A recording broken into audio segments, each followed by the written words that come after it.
Temple Daily Telegram. All right, welcome back, everybody. We did it. Here we are, Temple Daily Telegram Sports Podcast. It is the final week of the regular season. Just a couple things right off the bat. I want to mention the Lampasas-Fredericksburg matchup in District 14 4A Division 1. That's for the outright district championship. Both teams are 4-0. Also, Marcus says he can explain the District 10 3A Division 1 playoff scenarios a lot clearer this week. So, round of applause for all that as we get going. Josh Weaver here with Daniel Zepeda. Hello. Greg Willie. Hey. And as I said, Marcus Hood over there. Howdy. All right. Well, it was a tough week last week for the 6A schools that we covered. Temple and Belton both lost. Temple now has a difficult playoff road, it looks like, in the first round. They're still playoff bound, and they can still grab a share of the district, at least a share of the district championship with the win this week. However, that loss to Midway last week put a damper on some things, and we'll get to that in a little bit. Belton, speaking of dampers, losing to Waco, which hadn't won since August of 2018, 17 straight losses. But the Lions beat the Tigers last week, and now Belton must beat Midway and have Shoemaker beat Heights to get into the playoffs. Oh, my. Yes. So that's that. A whole bunch of other things to talk to. So here's what we got coming up this week. In District 12-6A, Waco at Killeen on a Thursday. And then Friday night in 12-6A, Cove at Temple. Midway at Belton, and Harker Heights at Shoemaker. In District 5-4A1, Gatesville has to finish up against Waco La Vega. Yes. And as I mentioned, in 14-4A1, Lampasas at Fredericksburg. So there's that one. Hey, you mentioned it twice. Yes, yeah. So there's my quota. Badgers, Billies. Yes. It's more than we mentioned those teams all year. Yes. District 8-4A2, Fairfield at Salado. That is for some playoff seeding. Both teams are already in, but they're going for the third and fourth seeds there. District 10-3A1, Academy at Rockdale, Yo at Lago Vista, and Gerald at Manor New Tech. And District 8-3A2, Clifton at Rogers. Rogers can finish out the regular season undefeated with a win there and the outright district championship. In District 8-2A1, Itasca at Moody. In 13-2A1, Milano at Holland also can finish up the regular season undefeated in the outright district title. I think that's the third straight year for a district championship for Holland. They were co-champs a couple years ago, won it outright last year. So good things happening in Holland.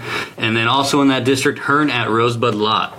I think Rosebud Lot is trying to avoid a winless season, which would be its first since 1975, I think. 09-1 or something like that. For Rosebud Lot? Yeah.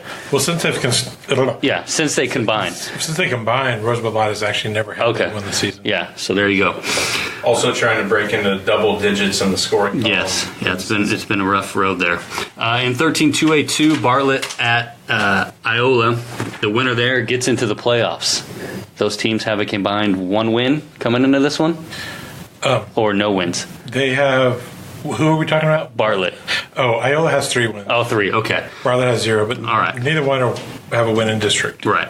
And then also in that district, Granger at Chiltern. That's a game for seeding as well. In 14-1A2, 6-man action, Buckholz at Oglesby. In TAPS Division 4, District 3, Hallettsville Sacred Heart at Central Texas Christian. And in TAPS 6-man Division 2, District 2, New Braunfels Christian at Holy Trinity Catholic. Idle this week, Colleen Ellison, and district champions Troy and Bruceville Eddy.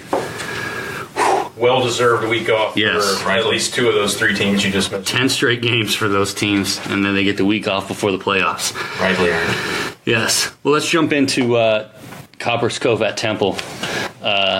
Greg, the Wildcats had a chance to claim the outright district championship last week and the number 1 seed in 6A Division 2 and a home game in the playoffs, and none of that happened. Turnovers cost the Temple, and Midway grabbed a share of that district lead. Yeah, kind of familiar thing. You know, if you go back to the season opener, Temple turned the ball over 6 times against Round Rock Cedar Ridge and lost the game, and this time Temple turned the ball over 6 times and lost to Midway, and Interesting, I went back and said, well, on that 7-game winning streak Temple had, they only turned the ball over 4 times total. Right. That just shows you the impact of turnovers, especially when you play a good team. Because, maybe a lesser team, you get away with it or it doesn't lead to much. Well, Midway turned those into 35 points. And, the one that was the most damaging, Anthony Jackson, normally a pretty sure-handed running back, looks like he's on the verge of scoring a touchdown. He fumbles, Midway runs it back about 90 yards, 14-point swing, and really the game was never the same again after that. So, Temple, their youth on defense showed up some in that game. They're playing about 5 or 6 kids that are either freshmen or sophomores or kind of in the normal rotation now. And, against a team like Midway that is playing mostly seniors and juniors, that's going to show up at some point. Yeah. The turnovers made it kind of an impossible game to win. I think it still would have been a hard game to win even if Temple was pretty clean with it. But, the better team that night definitely won the game. Just like Midway a couple weeks before that turned it over a bunch and lost to Harker Heights, which is, in my judgment, not even close to as talented as Midway is with the turnovers. Or as Temple. So, yeah. But like you mentioned, the Cove game this week, the difference this year is Cove cannot make the playoffs even if they beat Temple. So that's makes it a lot different than the fairly convoluted situation we had last year. We don't need to go into all that depth. But Corinne, yeah, I mean, if we had all night, we could go into it, but we don't.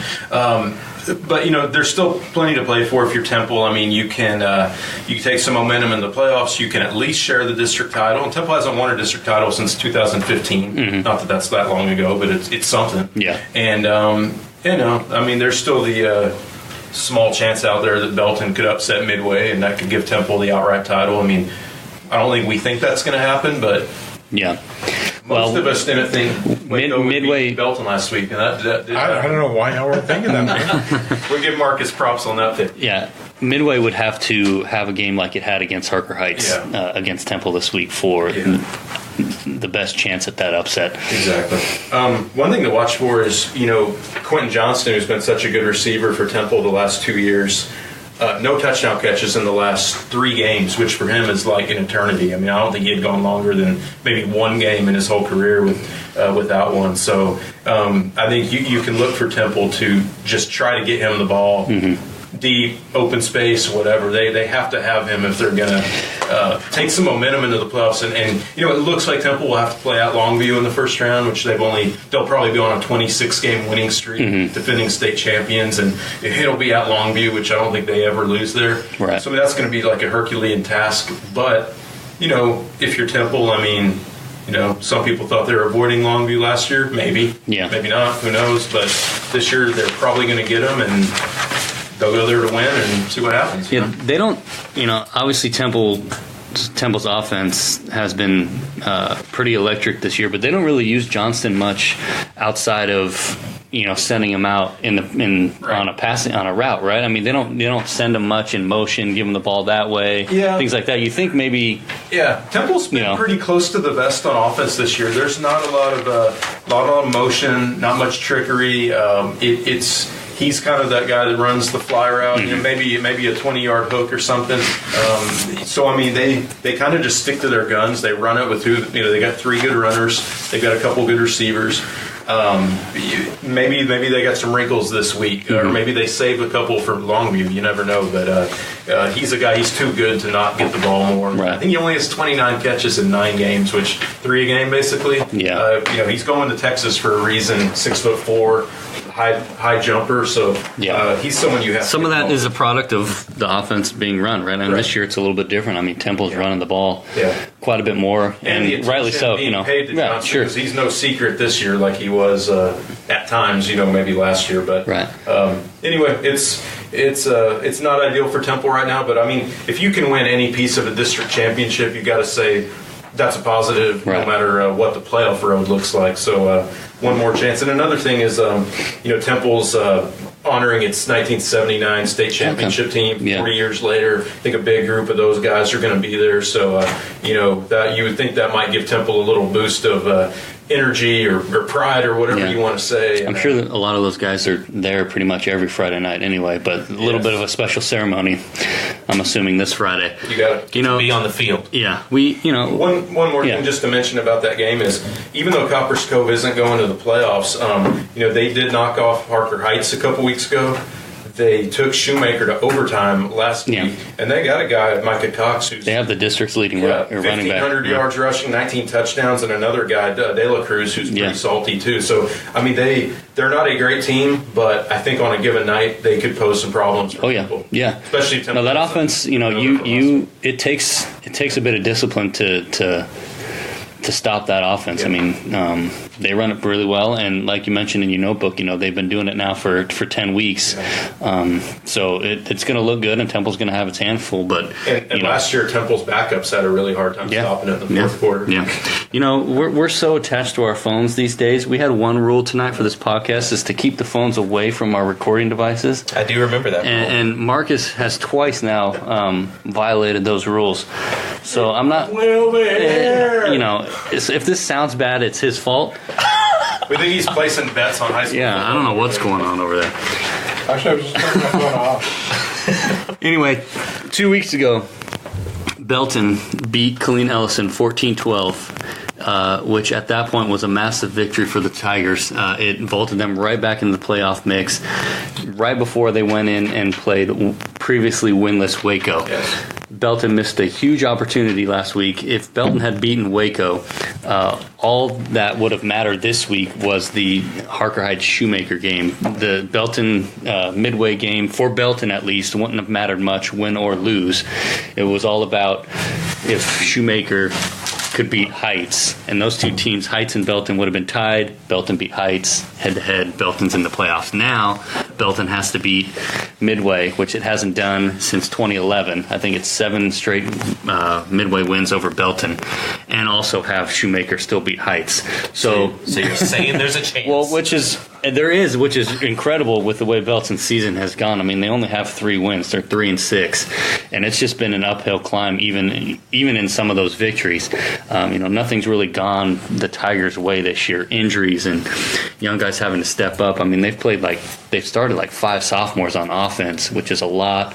A few more on defense at key positions. So it's been a head-scratching season for Belton, and yet they do still have a chance to make the playoffs. It's a small one, but they have a chance, and we'll leave it at that as far as that one goes. Speaking of just a small, remote chance, Shoemaker, believe it or not, can still share the district title. They did a win and losses by Temple and Midway, but I mean, you got to give the Grey Wolves a lot of credit for being in the mix in Week 11 for. Their coach Toby Foreman in his 3rd year, he's done a pretty good job of getting them. They're a tough opponent. They can do some things. They've got good athletes, and they kind of been a sleeping giant. Now they look like they might be, there to stay in the upper part of the district. I mean, they could be 7-3 going into the playoffs. Yeah. I mean, and they were 2-8 last year, 0-10 the year before. I mean, that's pretty kudos to them over there for sure. Moving on down. Just real quick, yes. Salado Fairfield, that one. Eagles lost. Well, they're both Eagles, but Salado lost to Mejia last week. Prediction? Yeah, Eagles. Yes. So this week's game is for the 3rd and 4th seed out of that district. Connolly has the top seed, and right now anyway, and Mejia has the 2nd seed. Both Salado and Fairfield are 3-2 in district. So, Marcus. Yes. Any scenario type stuff in that district you want to touch on before we move to 10-3-A1? Yeah, it is pretty basic. You just have that game, like you said, is kind of for the 3rd and 4th place spots. Yeah. The nice thing though about that district is that district meets in the first round. 7-4-2. Yeah. Only one team in that district has a winning record overall, and they're 5-4 at that. So it's not like it's a real strong district. You have like Russ, Canton, Bullard, teams like that. Okay. Not real sure who's going to end up with playing who. Obviously, we got to see who wins on Friday night, which Eagles team prevails. Yeah. But, it's kind of straightforward. Mejia's win last week was kind of set that up, so there's not a lot of happening this week to play for, really, except that one spot. Yep. 3rd and 4th. So moving on down to, again, 10-3-A1. I thought you were going to sing again. That's what I was saying. Okay. District champ Troy is idle. And Marcus, I'll let you take it over from there. All right, idle means they're not going to play a game this week. Correct. All right. Now, everything. Now, the non-idle teams. Just thanks for not calling it a bye week. You're welcome. They can't. The 4 playoff teams have been set. Right. It's Troy, Camarillo, Rockdale, and Lago Vista. But there is still a matter of who finishes Where? Or yeah, basically. I mean, I think all of us pretty much feel like Camarillo is probably going to beat Lago Vista this week. But if they don't, that's where things get interesting. I mean, Lago Vista gave Troy a bit of a headache last week, right? Yeah, I mean, Yeah, that's not a given, but you know, Right. Yo's definitely favored in that one, I would say. And I mean, Lago definitely has a lot to play for too this week Yeah. because if they win the game, here's what happens: it could end up in a 3-way tie if Rockdale beats Academy and then Lago beats Cameron, and if that happens, They'd all be 4-2. right. And what would happen there is if Lago Vista wins by more than 14 points, the district, all of these, there's a 14-point, they go by point differential, positive, you take the point difference in each game, and you cap it at 14. Mm-hmm. And all 3 of those teams would have basically a 0 differential, 14 plus, 14 minus against each other. The district stipulates at that point, they go against all the other teams in the same scenario. And pretty much every game in this district with those 3 teams was a blowout, except the Troy Lago Vista game, which was a 7-point game, like you just mentioned. Mm-hmm. Which means that if Lago can beat Camarillo by 14 points or more, they are ahead in the tiebreaker and they get second place. Okay. And then that would put Cameron second, Cameron third, Rockdale fourth. Okay. If Cameron wins or loses by less than 14, then Cameron is second, Rockdale third, Lago fourth. Gotcha. And then if Rockdale loses this week, then that game just pretty much decides who's second and third. Cameron Right, and okay. Lago Vista. Any questions? Does that make sense to you guys? So It actually did make sense. yeah, I was going to make a clear as mud joke, but that was actually really well done. So Well, I'm here to try and confuse everybody.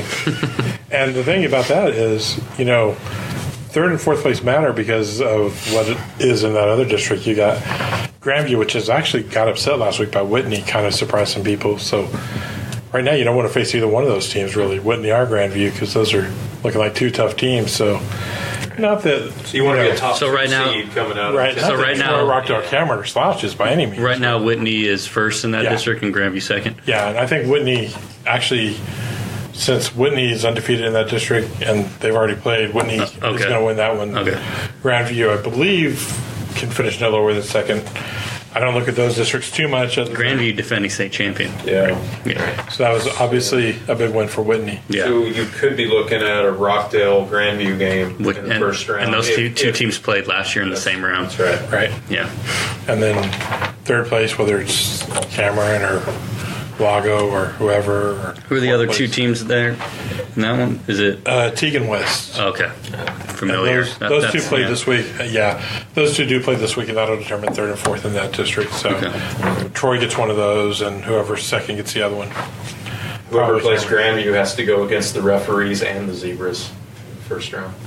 but And moving on to the next district. Moving on down. 8-3-A-2 with Rogers.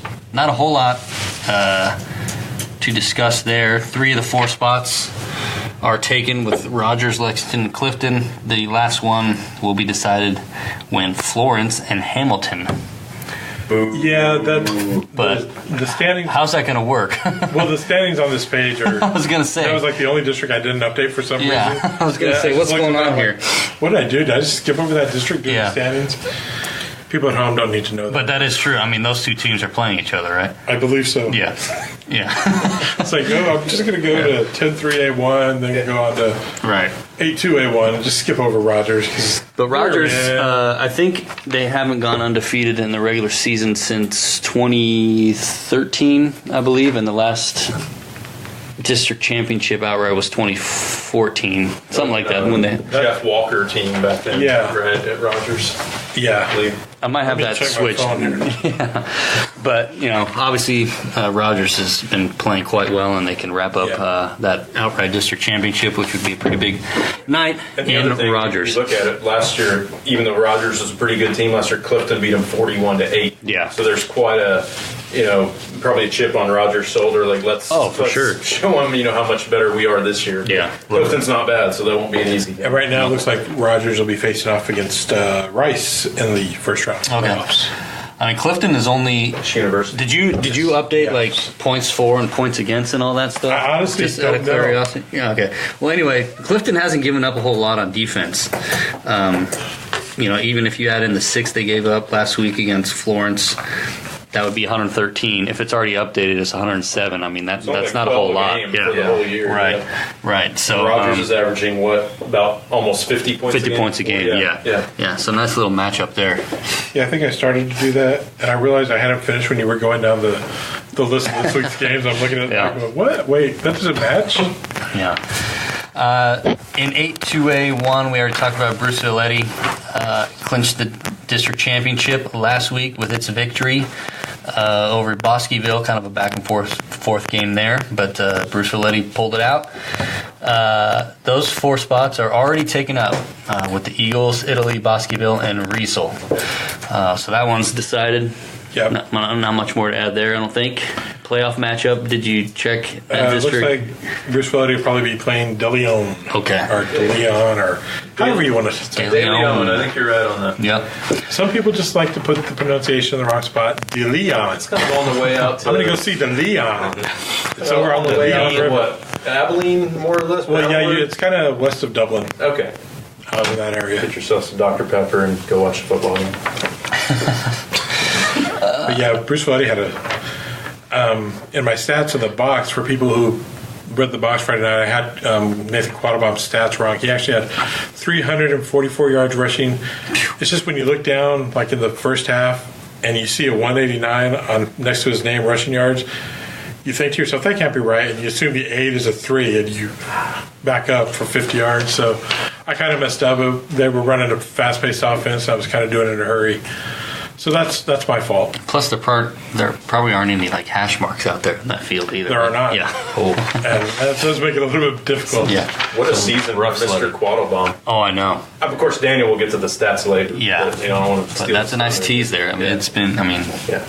pretty remarkable numbers there. Stay till the end, people. Yes. Always. If you're still here now, Or if you were here at all. the end is near. In 13-2A1, Holland in first place. Those 4 playoff spots also are filled with Holland, Thorndale, Hearn, and Thrall. And Holland welcomes Milano this week in the season finale. So those Holland fans are probably already started celebrating that outright district championship. they have been for a while. Yeah. And Milano only scored 6 points last week in a win Right. to get their first win of the season. So they're probably not looking forward to going to Holland. No. And the Hornets are going to be looking to put a nice exclamation point on a undefeated regular season Oh, yeah. for sure. And I imagine Talbot are probably I'm sure he'll play his starters the first half of that one and then make sure nobody gets hurt, kind of see what some of his backups. Might even pull up some guys from JV this week. Maybe. Who knows? Just give them a chance to get some action just in case they're needed in the That's a playoffs. team on a mission. Oh, for sure. And it's pretty remarkable. I mean, the way they've just ran roughshod through that district. I mean, there's some quality teams in that district: Thorndale, Hearn, and Thrall. And they're just. I don't remember a team really giving Holland a run for their money once district play started. I mean, they've outscored opponents 238-58. So Yeah, it was that first. It was the district. Was it the district opener? Yeah, or the second week. You were there, right? When there was a fire like behind the stadium. Yeah, But, Hearn. I mean, that was pretty close there in the first half or into the second half, right? But other than that, Holland's just Yep, been that rolling was it. people. I mean, overall, through 9 games, Holland has scored 408 points and given up 81. It's 9 points a game they've given up. Apparently, the burn ban was not in effect. No. It did. I mean, had that game been a blowout at halftime, the Fire would have been much more interesting than what it was, because that Fire was seriously close to the stadium, and they were actually concerned that they might have to call the game just because the roads to some of the stadium entrances were blocked off. And people at halftime actually walked over and watched the Fire and came back in time for the second half. That's how close it was. Yeah. Any idea who Holland might be playing in that first round? Oh, they will get either Junction or Center Point. Okay. Ooh, the Pirates. Center Point Pirates. Again, do you have something to share with us, apparently? Know the Pirates. I know the Pirates. Okay. Good group out there. Center Point. Bubba Walters, head coach, so Watch out for deer. Bubba? yes. Bubba Walters. Gotta love a guy named Bubba coaching football, man. And he insists on you calling him Bubba, so you call him by his real name, he won't have it. Do you even know his real name? Coach. Coach. We're going to go with that. It's been a few years since my Kerrville days. Yeah. Definitely tell this is the Week 11 podcast. How many more weeks are we going, by the way, after this? We got to do one for the start of the playoffs, right? Well, that, depending on how far we have a team go. There you go. I think we went all the way up until Rockdale's state championship appearance a couple years ago, so that might have been our first year we did the podcast, too. We don't want to leave our listeners in a lurch. No. Not seeing it through to the end. Yeah. Not a big fan of lurches. Week 11, everybody. And 13-2A2, Granger at Chilton. That has some seeding implications, yeah? Oh, Marcus is looking at a bunch of papers now. Oh, What's happened? Where are we? Granger, right? Yes. Let's see. The Granger-Chilton game determines basically the winner second, the loser's third place. And, both those teams have been playing pretty good football. Both come in with a 6-3 record overall. Granger scored a lot more points, but Chilton's allowed quite a bit fewer overall. Granger has scored about 100 more points. Chilton's allowed probably about, 30? Yeah, 35. 34. Yeah, something less. So, should be a good matchup. I would favor Granger in that one. Sure. Yeah, Granger coming off its open week, 2 weeks after beating rival Bartlett, pretty handily. Going into 6-man, Marcus. Basically, 14, 1A Division 2. Yeah, 6-man, unfortunately, only 2 teams. Is that right? Or the 3 teams? I don't know. Anyway, Buckles just has to win this week against Oglesby. 1-7 Oglesby team to make the playoffs. Buckles coming off a 48-0 loss to Calvert last week, but I think knowing that they've got a shot at the playoffs if they win this week, basically that's what has to happen. There are some.